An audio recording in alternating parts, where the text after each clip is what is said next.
তুরস্কের সংস্থা সেলেবি সেই সেলেবির লাইসেন্স বাতিল করে দিল ভারত। অত্যন্ত বড় খবর, বিগ বিগ ব্রেকিং এই মুহূর্তে কিশলয়ের অগ্নিবাণে। তুরস্কের সংস্থা সেলেবির লাইসেন্স বাতিল করলো। নিরাপত্তাজনিত পরিষেবা দিত সেলেবি, বিমানবন্দরে নিরাপত্তাজনিত পরিষেবা দিত। সেলেবির পরিষেবা দেওয়ার লাইসেন্স বাতিল করলো ভারত সরকার।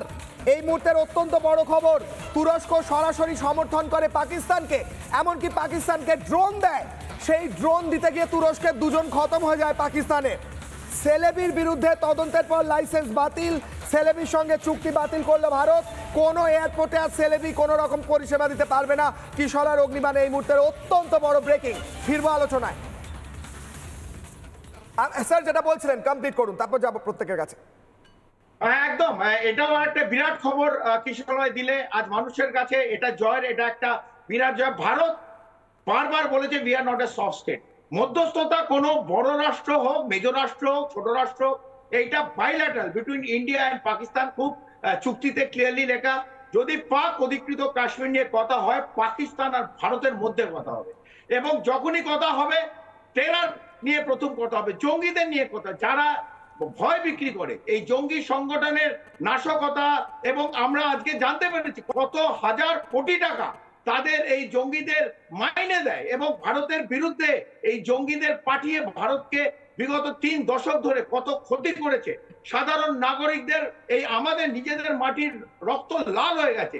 সেই জায়গায় যখন কথা হবে কিশলয়, আমরা নিশ্চিতভাবে সামনে টেরর নিয়ে কথা বলবো, এবং মাসুদ আজাদকে ফেরত দিতে হবে, হাফিজ সাইদকে ফেরত দিতে হবে, দাউদকে ফেরত দিতে হবে। তারপর পাকিস্তানের সঙ্গে কথা হবে, তারপর আমরা পাক অধিকৃত কাশ্মীর সেটা কিরম ভাবে নেব, what is the way, what is the foreign diplomacy, the policy, সেটা তারপর we will mark it out. কিন্তু টেরর মাস্ট স্টপ।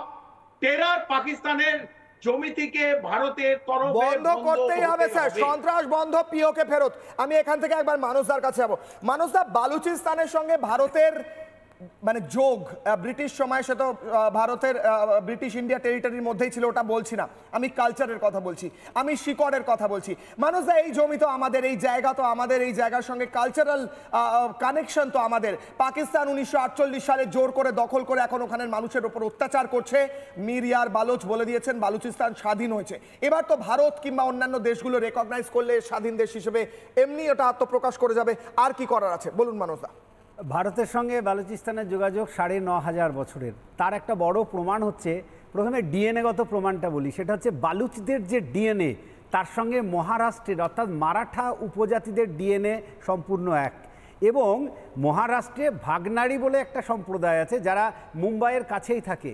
সেই ভাগনাড়িরা কিন্তু মূলত বালোচ, যারা নিজেদের সংস্কৃতি বাঁচানোর জন্য, কালচার বাঁচানোর জন্য একসময় বালুচ থেকে এদেশে চলে এসেছিল। কারণ তাদের মনে হয়েছিল পাকিস্তান বালুচ যখন জোর করে নেয়, তারপরে তারা আর সেখানে তাদের সংস্কৃতি বাঁচাতে পারবে না, সেই জন্যে তারা মুম্বাইয়ে এসে বসেছিল। এছাড়াও গত ধরো 4-5 হাজার বছর ধরে বালুচিস্তান মূলত কিন্তু কালচারাল ক্যাপিটাল। সেখানকার অত্যন্ত হেরিটেজময় কিছু মন্দির, সেখানকার উপজাতিদের যা কিছু, এবং ভারতবর্ষের নায়ক নায়িকা যারা আমাদের স্বাধীনোত্তর সময়কালীন, তাদের অনেকের বাড়িই কিন্তু কোয়েটা, বীণা কুমারী থেকে আরম্ভ করে অনেকের। এমনকি ভারতবর্ষে যাদের টাইটেল ওবেরয়, তারা কিন্তু প্রত্যেকে বালুচ মূলত, যারা এদেশে এসেছিল। এখন প্রশ্ন হচ্ছে যে বালুচিস্তান আজ হোক বা কাল স্বাধীন হবেই, কারণ মারাঠারা যেরকম স্বাধীন চেতা, বালুচরা কীরকম কিন্তু সেই রকমই স্বাধীন চেতা।